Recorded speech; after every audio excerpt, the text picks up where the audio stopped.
asalaamaaleykum internetu Sénégal tey ñu ngi fi dalal benn artiste qui n'est plus à présenter Moda Diouf moom la ñu dalal tey ci émission bi donc Moda tu peux te présenter nuyu internetu Sénégal. waaw salaamaaleykum mbokk Sénégal yëpp maa ngi leen di nuyu di leen remercier ci invitation bi man la Moda Diouf ñu ñëw tey seet si waa Sénégal di nuyu mbokk Sénégal yëpp. lay xaw ma kañ lay doon xaw ma sax lu muy doon wante tey daal moom duñ fi biddante. You know the waiting, not sure hesitating, looking for answers to the question why. ma deele lu ko waral suñu cosaan la ñu àndal. Moda ñu gën la xam à l'international sénégalais yi xam nañu la bien sûr mais fi ngay gën a évoluer c'est international. mën nañu xam un peu parce que avril nga gëj a génne vidéo si je ne me trompe pas. Wow. Donc mën nañu xam instant bi sa activité si lan nga nekk album projet sa si lan nga nekk instant bi. waaw dañoo liggéeyoon pendant ñetti at ñëwoon présenter projet bu tudd trilogie muy ñetti album yi ñu génnee woon yoo xam ne benn bi Sénégal la benn bi Afrique du Sud beneen bi reste du monde donc ñëwoon génnee premier vidéo bi moom lañ tuddee Dreamers. We are dreamers, we are young, living life like tomorrow never comes. We are dreamers, so we go light, going strong till the morning light. Dreamers ñu tourné woon ko fii Guédiawaye doon magnifier un petit peu jeunesse africaine premier vidéo boobu ci leen am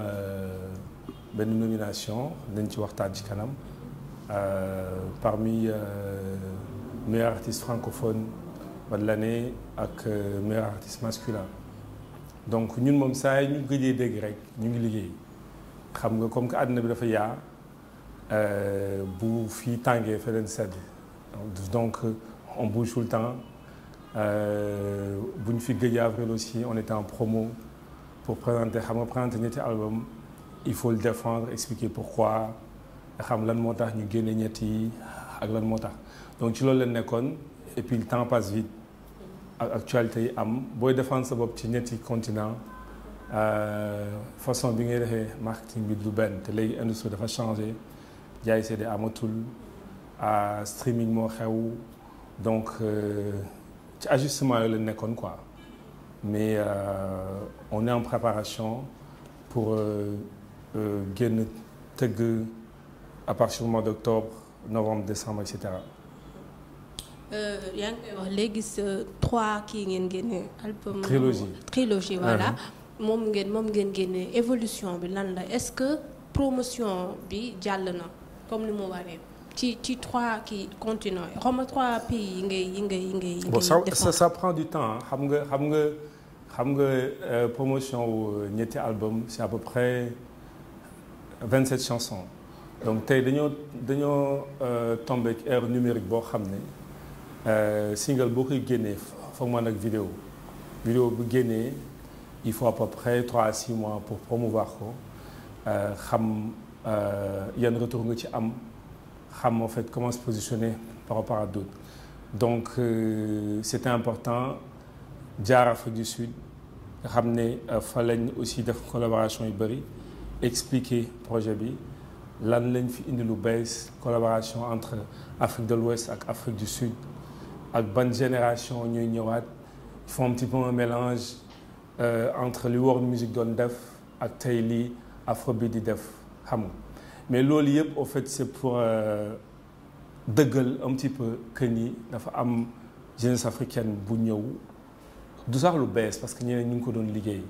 mais xam nga discours dafay xomaat à un moment donné au fait il faut un petit peu raviver le discours sur la promotion de l'Afrique ak qui fait la promotion de l'Afrique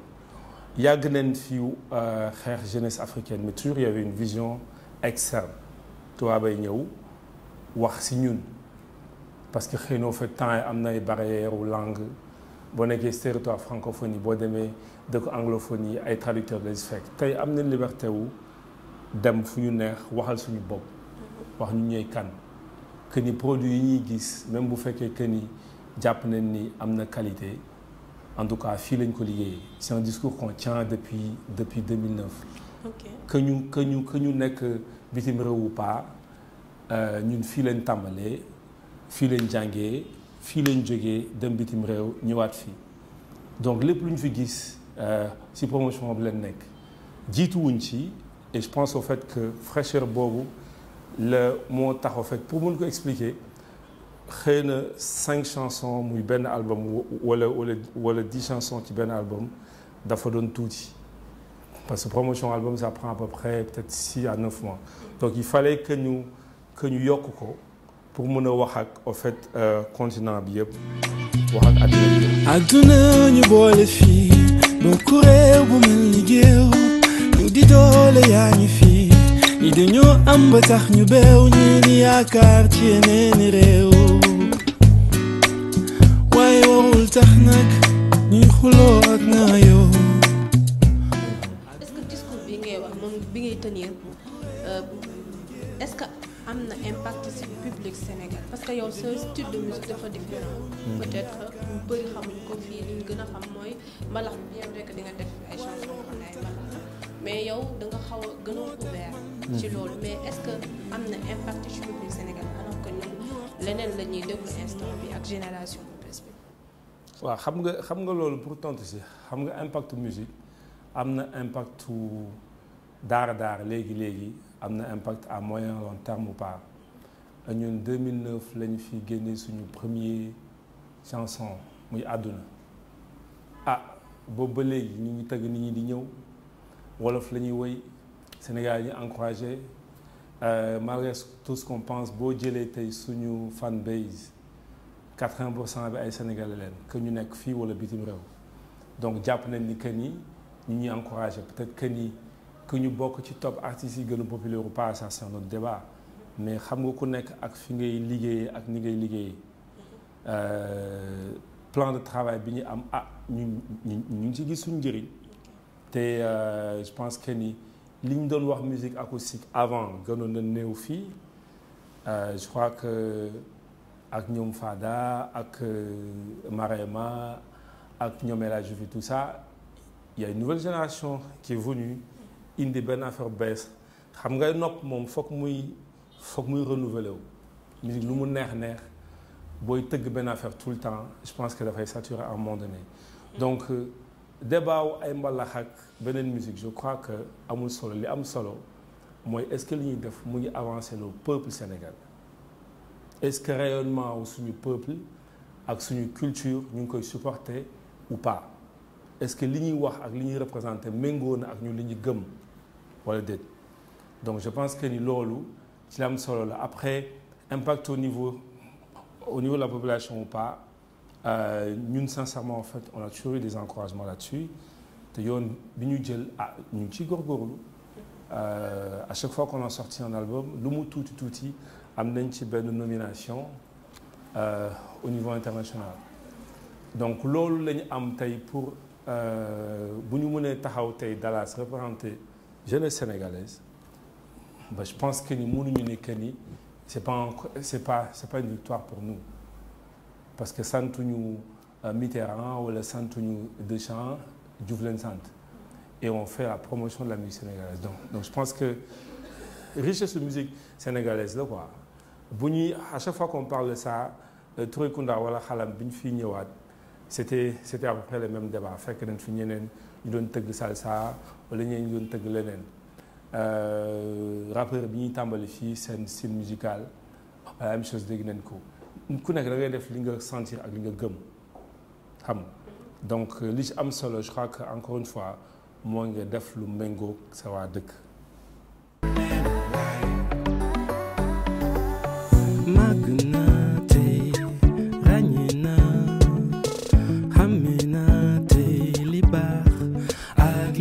ci man ndaw doonul lu ñu tànn jaar la ci ay fànn yóbbante lañ fi ndaale gi ñu yóbbu mu ngi toog ñun di ñu xaar dëgg-dëgg say gëm-gëm da nga koy def say fa naa ne ko yeewoo ko di ko si kër ngir muy addition. yow da nga xawoon style ak El Hadj Diouf. bon yaa ngi doon way ñu ngi lay xam. mais dafa mel ni grand El Hadj Diouf ba mu ñëwee nag da nga xaw a def écart mu mel ni dafa war a xaw a tëj Modou Diouf daf la xaw a tëj comme ça sa kii moom moo ko c'est bon daf la xaw a tëj. jël sa style lam la moom tamit mais mu ñëw def ko réussir sénégalais apprécier ci benn album te Modou Diouf mi ngi fi tout le temps di way mais des na ñu ko xam lan nga gisee loolu. ah waaw mais loolu xëy na sa avis la mais man dam ci kontaan encore une fois xam nga musique boomul concurrence du am en fait excellence donc en fait benn nit kese bu ñëwee ci dëkk ne day woy rock doo am public rock donc je pense que ni et puis loolu du man kese man bi ñuy ñëw fekk nañ fi ay Wasis fekk nañ fi ay Jogal Sakho on nous a dit la même chose bon c'est normal que nit ku bees bu ñëwee dina am benn engouement ci lamb wala sport aussi c'est la même chose ñun au contraire dañ si kontaan parce que dafay habituer public bi ci beneen style bu bees boo xam ne dafay indi benn diversité au lieu que mu nekk ay nit tëj na la wala déet El Hadj Diouf au Canada ñun jaaroon Canada mais Afrique du Sud lañu gën a évoluer donc je vois pas ça comme une concurrence ou un truc comme ça au contraire ñun lépp lu ñu ci mën jàpp côté boobu parce que encore une fois suñu musique lay enrichir sur la façon dont on fait la musique ak approche bi ñu ci am na nag lu ñu xaw a méngale ñoom souvent on parle dinañ woy wolof dinañ woy tuuti anglais pour l'instant peut-être que ni moom wolof lay woyegu mais encore une fois moi je suis super content de ce qu'il fait fan sam la et que au fait au contraire loolu dañ koy gën a ñaan yàlla mu gën a yokk am ndam ñun bu ñu demee tey Grammy Awards suba moom mu gagné feneen suñu dëkk la ñu yokk man nu ma ko gisee comme équipe nationale sport la rek kenn di football Liverpool terewul keneen di football Manchester wala feneen après chacun ku nekk ak sa ni nga ko gisee quoi mais je pense pas que loolu am na problème quoi je pense pas du tout. ndaw doonul ku lay tàggul ku la tàggul bul ko wóolu nang ca maanu bul ko gàttu bul ca naagu barkeeg daraja wërsëg moom ci yow for real pepp bu fi jaar moom la neex for real. ñu ñëw ci sa nomination bi. dañ doon nominé ci Afrima. mu amoon Carlou D je crois demoon na fa. mu nominé woon nañ ko Viviane nominé nañ ko mais amuñu chance. remporter prix bi noonu. parce que am ay artistes de renom yu nekk foofu noonu. yow yan mooy sa chance pour nga remporter prix bi pour yow. mais ça on verra bu ñu. mais est-ce que parce que se mesurer à Davido Tofan. ouais c'est une musique fu mu toll ak musique sénégalais bi. donc mais il faut se demander pourquoi ñu nominé ñu déjà je crois que xam nga am na question yoo xam ne da nga koy laaj ñi nga xam ne ñoo yor nomination yi. man ak Viviane mais est-ce que yaakaar nga mën nga remporter prix bi yow. bah sinon duñ fa dem man ak Viviane Afro Talent Man Awards lañ demoon c'était pas Afrima. Carlou D lañ mos a nommé. et Carlou D n'a jamais été nommé dans 2 catégories. ñun nommé nañu ci ñaari catégories. mais au fait je crois que xam nga musicien en soi ce n'est pas gagner ou ñàkk gagner moom mooy le fait en soi. bi Youssou Ndour gagné MTV Awards Nigéria gagné wuñ ko donc au fait ñun bi ñuy dem Coupe du Monde 2002 Nigéria demul donc au fait nit ku nekk da ngay toppatoo sa liggéey bopp xam nga mais mënoo ne boole nañ ma Sénégal bi muy tase ak France ouverture Coupe du Monde kon dafa ne woon kon du dem on est d'accord ou pas mais je crois qu'au fait la musique fonctionne autrement. xam nga reconnaissance la nga indi liggéey ay professionnels décider que ni bokk nga ci ñi ñu war a xool on est d'accord ou pas yeneen artistes yi nga wax ils sont nominés dans je crois 5 autres catégories donc nous on va pour représenter suñu dëkk et puis loolu c'est pas une fin en soi quoi ñun gagné nañ fi ay yeneen prix mais gagner prix ci carrière artiste bu bees bu nekk xale ce n'est pas une fin en soi yoon la booy jàll rek boo xam ne après da nga war a continuer def leneen ñun je veux dire on est juste à nos débuts ñetti album lañ defagum ñu ngi sant yàlla ñaari album yëpp am nañ ci ay nominations.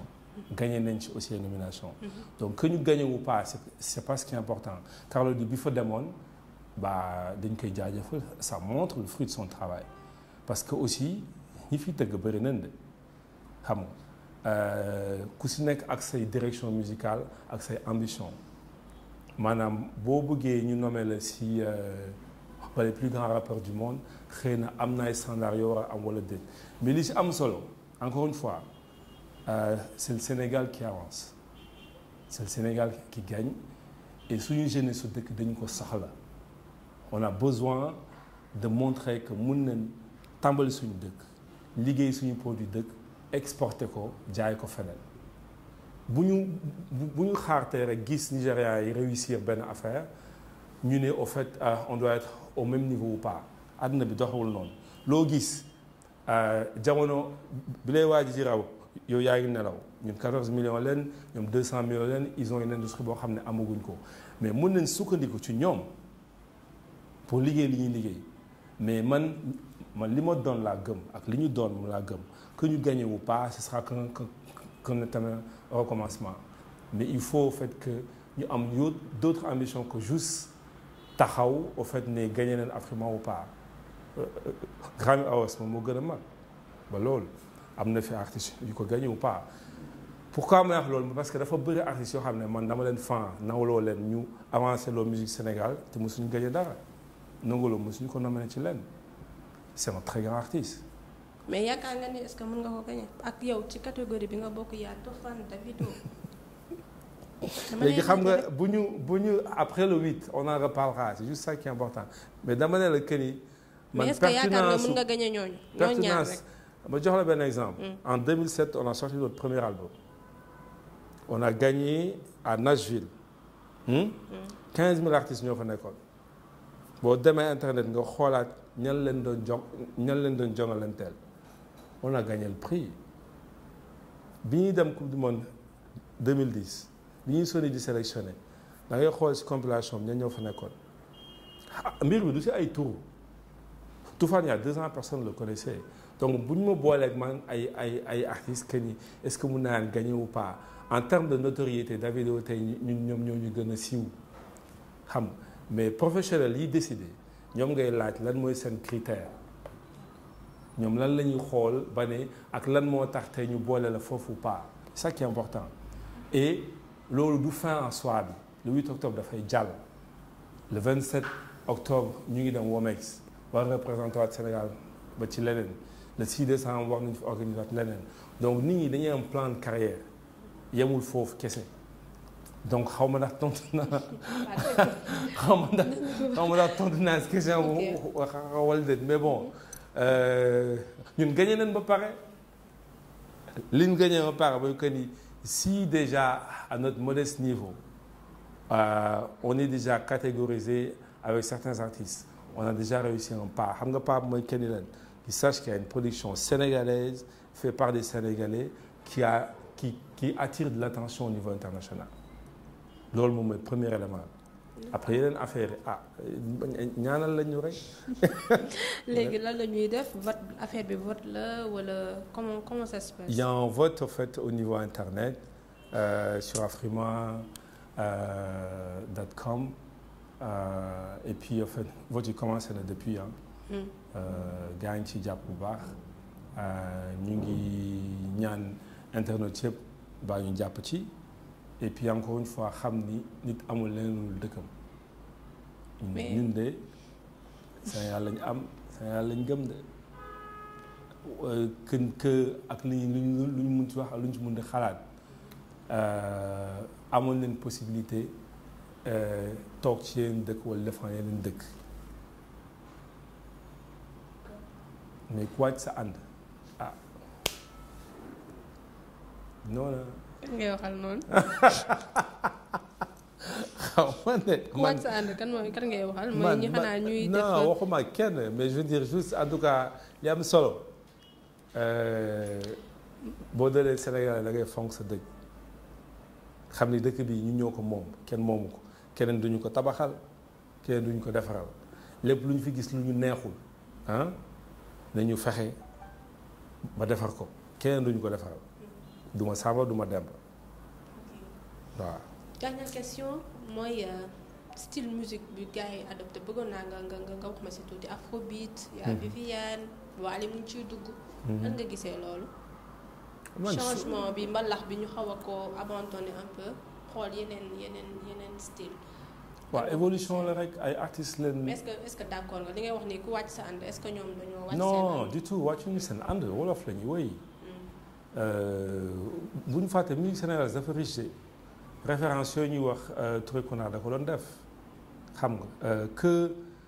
Beyoncé bu ko neexee mu jël tey son Kora def ko ci son am du déranger keneen artistes yooyu ay artistes yu mag leen yu sentir à un moment donné que ni en fait dañu soxla explorer yeneen domaine wolof la ñu woy ba léegi donc en fait c'est qu'une évolution xam nga nit mu ngi mel ni nit kuy dundee ceebu jën chaque jour bu yàggee di nga sonn dafa baax ci artiste que ñu gis leen et puis le public il l'a super bien accueilli. Ça veut dire que c'est une demande je pense que ni li ñu mës a reproché ay mbalax que ni du exporté wu que ni nit ñi mënul dem fenn tout ça ñoom ñu ngi apporté réponse yi ñun depuis 2011 ñu ngi ko doon wax que ni mbalax genre musical la boo xam ne am na salsa am na leneen ak leneen que ni nit ñi mënoon ko explorer de manière différente je pense que ni Yann elle a super bien fait ay ñoom Mab et tout ça ils l'ont super bien fait je crois que tey décloisonnement moom mooy am un peu ci musique ñoo ngi gis rappeurs yi ñoo def un peu d'afrobeat ñi doon def traditionnel mbalax parce que terewul a garder ce public et puis dem explorer beneen public boo génnee tuuti rek di nga xam que ni musique du lu ñu tëj musique yow li ñu ci tëgg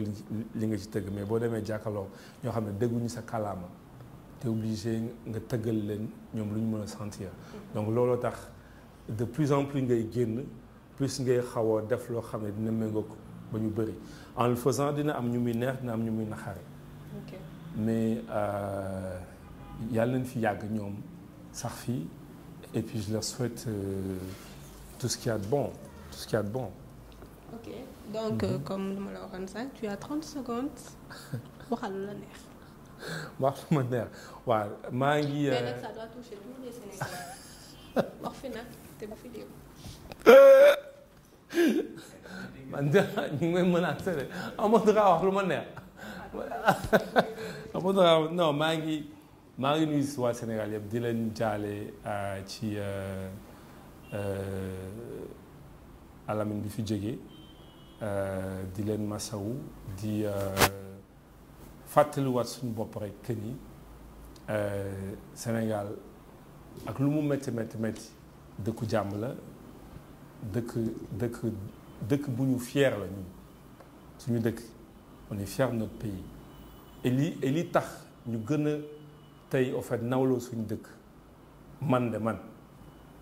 magu diine yi ci leen bokk ndaxte tey ku yéeg ku wàcc ñoom ñoo fi des gars yi fu ñu jaaxlee ñoom la ñu woo ñun bu dee dañuy soxla ay référence tey am nañ fi am bagaay ça dépend fa la ñuy xool rek soxla ñu xool ci kaw soxla ñu xool gauche droite bu ñu xoolee suñu ginnaaw on a assez de références maa ngi nuyu waa Sénégal yëpp di leen jaajëfal di leen wax encore une fois rendez-vous le 8 octobre à Dallas c'est le Sénégal qui gagne merci beaucoup encore à Sénégal et puis à très bientôt.